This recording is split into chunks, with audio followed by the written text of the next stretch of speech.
প্রিয় ভিউয়ার্স, আসসালামু আলাইকুম। এটা বীজপাতা কোম্পানির গ্রিন বেবি ক্ষীরা। যদি দেখায়, ক্ষীরা কিন্তু অলরেডি সেট হয়ে গেছে এবং এই দুটো কিন্তু সেট হবে ফলগুলো, এবং ওদিকে কিন্তু যথেষ্ট ফুল ফল আছে।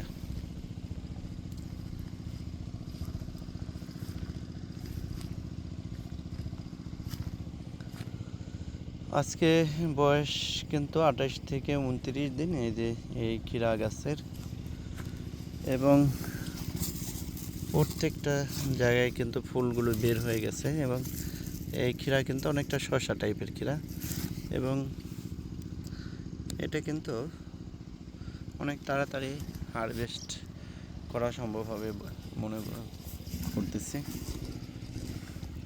তো এবং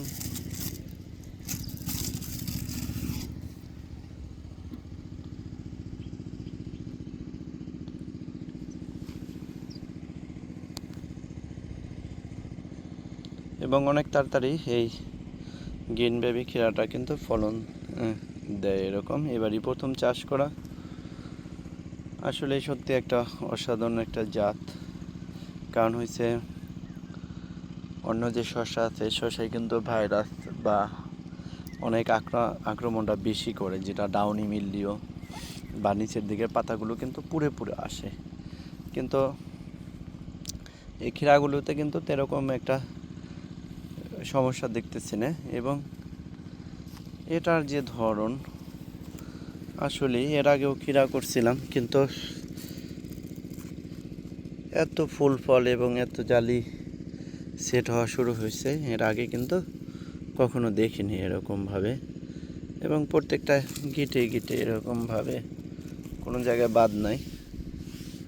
তো এই জন্য এটাও কিন্তু আমরা খাবার দিয়ে দিছি, এবং কালকে কিন্তু পর্যাপ্ত পরিমাণে পানি দেওয়া লাগবে। কারণ হয়েছে, আপনি এত ফুল ফল কিন্তু আপনি বাড়তি যত্ন না নিলে কিন্তু টিকবে না, টিকতে চাবে না। এটা আমার যেটা মনে হচ্ছে, সেজন্য কি করা হয়েছে, যে বেডে সার দেওয়া হয়েছে বাড়তি, এবং পাতাও সার দেওয়া হয়েছে, যেমন একটা এনপিকেএস এবং আগেরিতে লিটোসেন দেওয়া হয়েছে, একটা পিজিআর, যাতে পিজিআর দেওয়া হয়েছে তাতে সালোক সংশ্লেষণ বেড়ে যায় এবং শিকড় বৃদ্ধি পায় এবং গাছের শক্তি বৃদ্ধি পায়। সেই সাথে সাইড থেকে জানি খাবার নিতে পারে।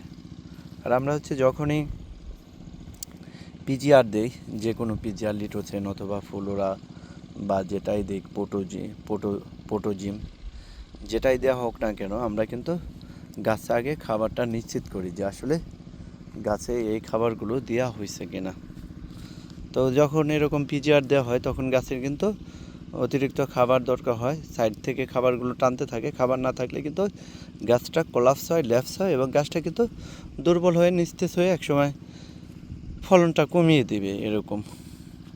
তো সেজন্য যখনই এরকম পিজিআর দিবেন বা কোনো হরমোন দিবেন, গাছের গোড়ায় জানি খাবার থাকে। তো যেটা মনে করছিলাম যে আমরা হয়তো রমজানের শেষের দিকে এই ক্ষীরাগুলো পাবো, কিন্তু এখন সেটা মনে হচ্ছে না। এখন মনে হচ্ছে যে আমরা 7 থেকে 10 দিনের ভিতরেই এই ক্ষীরাগুলো হারভেস্ট করতে পারবো। শসার ক্ষেত্রে যেটা হয় যে এই ফুলগুলো কিন্তু ফুইটা বের হইতে কিন্তু টাইম নেয়, কিন্তু ক্ষীরার ক্ষেত্রে কিন্তু এরকম এত সময় নিচ্ছে না।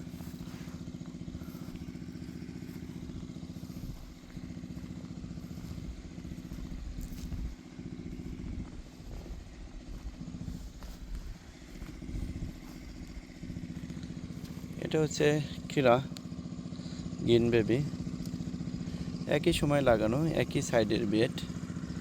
এটা হচ্ছে বিউটি সুপার, বিউটি সুপার আর কি, শসা। তো দেখেন গাছের পার্থক্য কিন্তু একটু আলাদা। এই গাছটা কিন্তু চিকন, আবার একটু হৃষ্টপুষ্ট কম, রোগ জীবাণু আছে এরকম মনে হচ্ছে, কিন্তু এটা কিন্তু একদম গাছগুলো মোটা তাজা এবং অনেকটাই কিন্তু ফ্রেশ টাইপের গাছ। এবং এটা যদি দেখায় যে আমি কয়েকদিনের ভিতর কিন্তু হারভেস্ট করতে পারবো, কিন্তু এটা কিন্তু এখনও জালি আসতেছে, কিন্তু কবে ফুটবে এরকম কোনো আলামত পাওয়া যাইতেছে না। এটা হচ্ছে শসা এবং গ্রিন বেবি, এটা পার্থক্য। তো কীরকম ফলন হয় আমাদের ভিডিওর সাথে থাকলে দেখাবো অবশ্যই।